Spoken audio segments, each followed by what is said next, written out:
At World of Events, we're committed to revealing the stories that define our global landscape. Today, we're zeroing in on a pivotal shift in the Middle East: Egypt's escalating military presence in the Sinai Peninsula. Officially, it's framed as a standard redeployment to curb local extremist groups, a tidy explanation.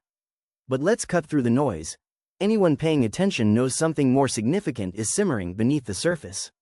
This isn't just about maintaining order, it's a calculated move tied to political survival and a blunt signal to Israel. Egypt's leadership is drawing a firm line, rejecting any notion of quietly going along with secretive plans hatched by Tel Aviv and Washington, especially the idea of transferring Palestinians from Gaza into Sinai. Cairo has made its stance crystal clear. That proposal is a non-starter, now and forever. Yet, despite Egypt's firm rejections, some Israeli leaders and thinkers seem intent on testing the waters, perhaps betting that Egypt's current regime will grumble but ultimately bend. They're misreading the room. Here at World of Events, we pride ourselves on delivering incisive, no-filter analysis of the tensions rippling through Palestine, Lebanon, and beyond. In an era flooded with spin and distorted narratives, we don't dodge the hard stuff.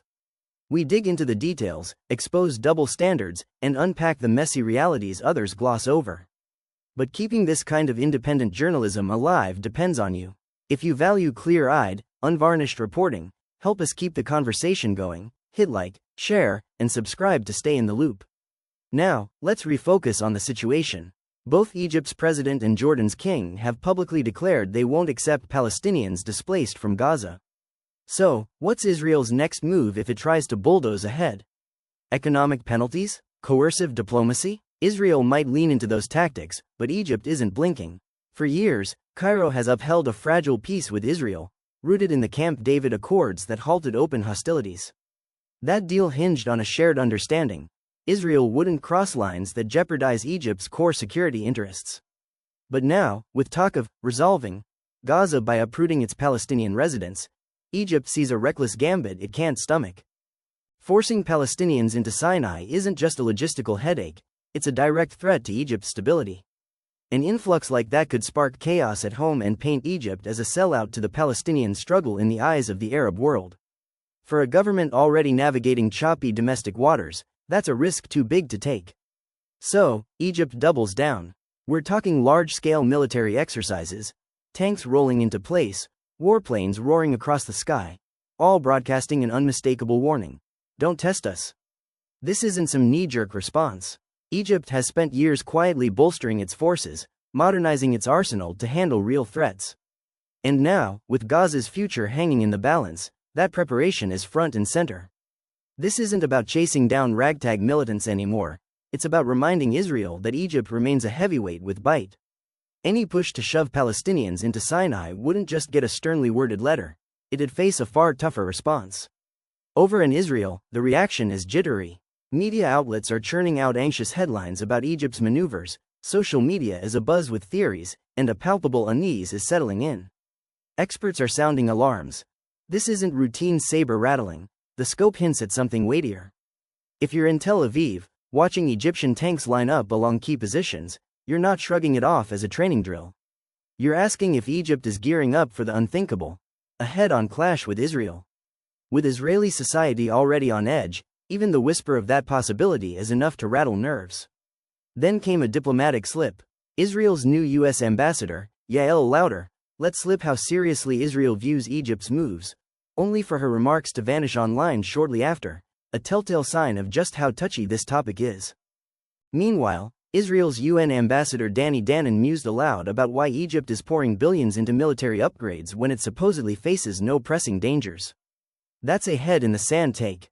In the Middle East, staying armed and ready isn't optional, it's survival. With Israel flexing its muscle more boldly, Egypt would be foolish not to prepare for every scenario, including an Israeli misstep sparking a broader fire.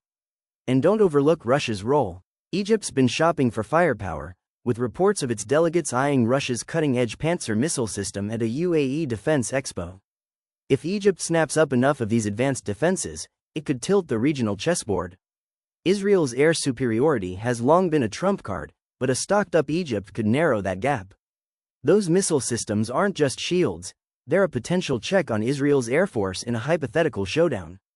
So, where does this leave us? Is Egypt about to shred the peace accords and square off with Israel? Not quite, not yet, anyway. But one thing's undeniable: Egypt won't be bullied. The idea of dumping Palestinians into Sinai isn't just a boundary, it's a fortified wall, guarded by hardware and a credible threat of escalation. If Israel keeps nudging that line, Cairo will have to decide: hold the line with rhetoric or back it up with force. History tells us Egypt doesn't sit idly when its security's at stake. This all feeds into a tense gathering in Riyadh, where Arab leaders are hashing out their next steps amid rising friction. Let's not kid ourselves. This isn't a friendly meet and greet. It's a pressure cooker summit that could redraw the region's future.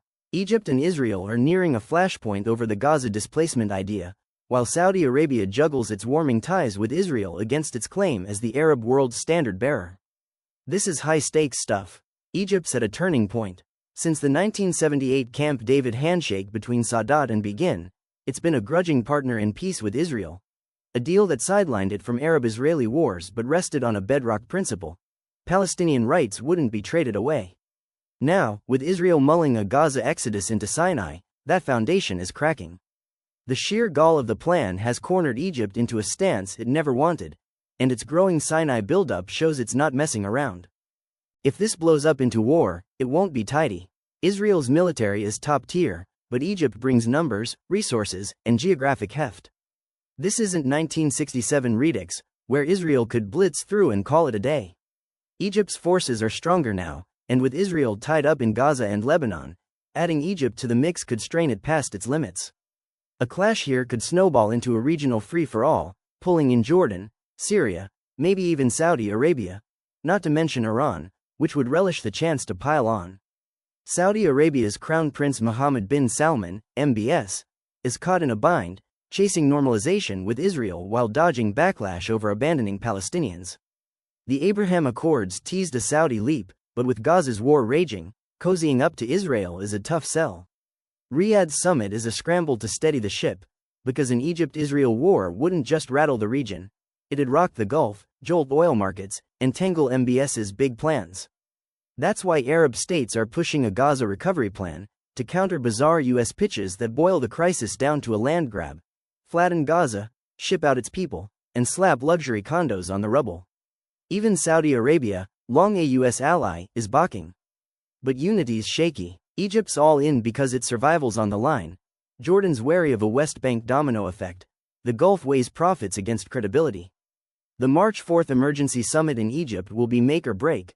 Will Arab states rally against Israel, or just churn out more hot air?